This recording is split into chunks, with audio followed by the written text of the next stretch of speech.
In this video, I'm not going to try to establish date ranges for all 27 writings of the New Testament. Instead, I want to discuss briefly the issues surrounding the process of coming up with a working date range for any particular writing, and we'll use the Gospel of Mark as our example. Everything in this video can be independently confirmed by you, the viewer, using the resource links provided in the description.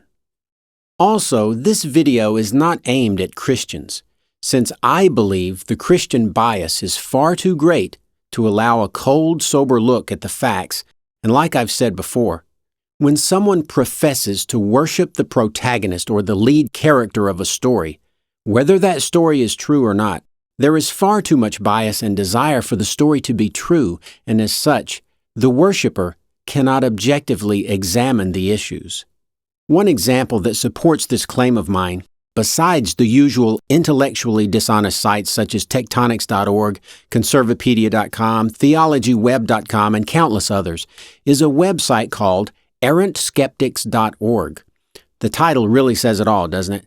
The owner, Gary Butner, apparently a doctor of Godology, has created a section that would otherwise be right up our alley in this video if it wasn't for the innate bias and prejudice that inevitably and with rare exception follows all Christians to varying degrees, no matter how many degrees follow their name.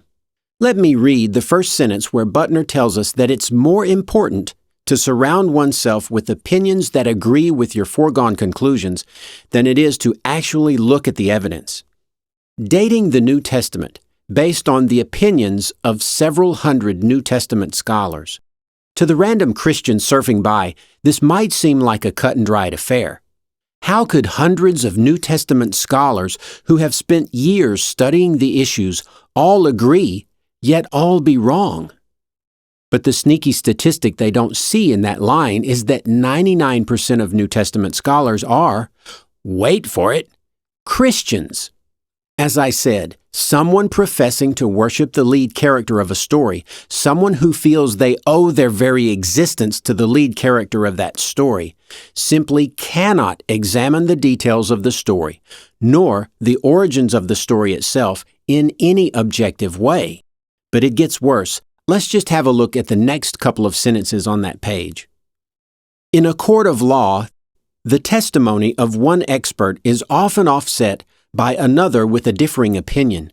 The same thing happens in the academic community as to when the New Testament books were written. However, in the court of public opinion, the testimony of several hundred New Testament scholars far outweighs the opinions of radical scholars, skeptics, and non-believers.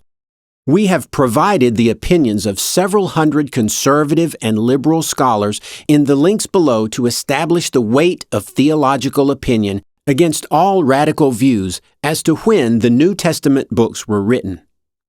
Here, we see just how willing Butner is to engage the evidence. He automatically dismisses any evidence he doesn't like by poisoning the well. Certainly, any date ranges presented that disagree with his desire to have the writings written as early as possible are just the misinformed ravings of radical scholars or skeptics, unbelievers, and should be dismissed out of hand, for they obviously are under the control of Satan and are simply twisting the scriptures in an attempt to cause believers to doubt God's word and to try and turn as many people away from God as possible. So, since that's the case in the good doctor's mind, any claims made by anyone that do not agree with Butner's foregone conclusions must be placed into one of those categories: skeptic, unbeliever, radical scholar, and they must be summarily dismissed. Homeostasis is maintained. Now, I don't want to turn this into a bash the Butner vid, but it is instructive to see the whys and not just the whats. And here, we are seeing a perfect example of why, in general, you cannot go to Christian sites to get the lowdown on the Bible. I will return to Butner's page on the Gospel of Mark once I establish what I feel is a best date range for the Gospel of Mark, but for now, let's actually look at some evidence. Arriving at the most plausible date ranges for all 27 documents of the New Testament is important if you're trying to build a cohesive and unified theory of Christian origins other than that a God came to earth in flesh via human birth, managed to avoid doing anything wrong even when he was 2 years old, raised more than one person from the dead, among other miracles, died and came back from the dead and bodily floated up through the clouds and into heaven, and has been waiting for almost 2,000 years to return to earth to regenerate billions of dead people whose bodies now no longer exist and snatch the living believers directly up into the clouds. What we need in an excavation of this nature is a truly open and inquisitive mind. A mind that isn't afraid to ask questions such as, was Mark written before Matthew? Did Matthew copy from Mark's written gospel? Did Luke copy from both Matthew and Mark? Was Matthew an eyewitness to the events? Did Paul write his letters before the first gospel was written? When were the gospels first referred to using the names we now know them by? Did Paul actually write 1 Timothy? When were the writings of the New Testament actually written? These, among others, are crucial questions to be answered if one is to gain a solid understanding of how Christianity formed and evolved during the first 2 centuries. Let's use the Gospel of Mark as our guinea pig and examine a few concepts involved in arriving at a plausible date range. Where do we start? Well, the title of the video should give you a clue that I'm going to try and supply you with much more than just my opinion about when Mark was written. I'm going to try and walk you through the thought processes and the evidence involved in arriving at that date range. So, we'll start by assuming that we can find this stuff out without asking a so-called expert. I'm not saying that all theologians are way off base, just 99% of them. For those with no vested interest, there is no innate roadblock or taboo conclusions, even against miracles. But again, it's about evidence, not hearsay. And so all of the evidence can be examined and conclusions drawn based on all of the evidence, and not just pieces that support the desires of the believer.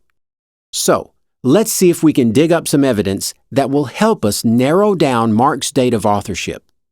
There are 2 dates that define the range for any writing, and instead of using the Latin verbiage, I will, for clarity's sake, simply call them the upper and lower limits.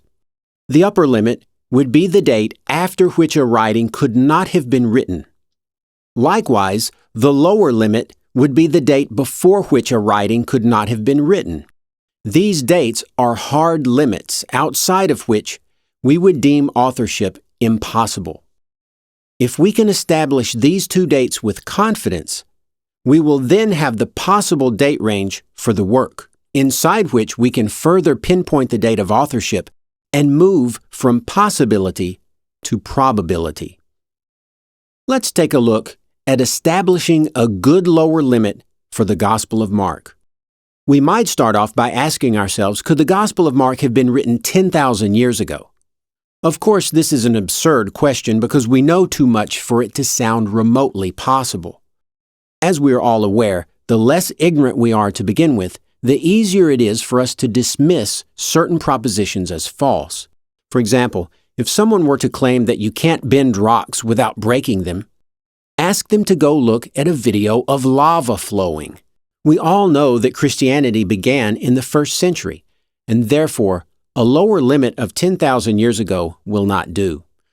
Since we know that Christianity began in the 1st century, and this is backed up by tons of evidence, we can go ahead and bump up the lower limit of Mark to at least the first part of the 1st century, say 0 CE.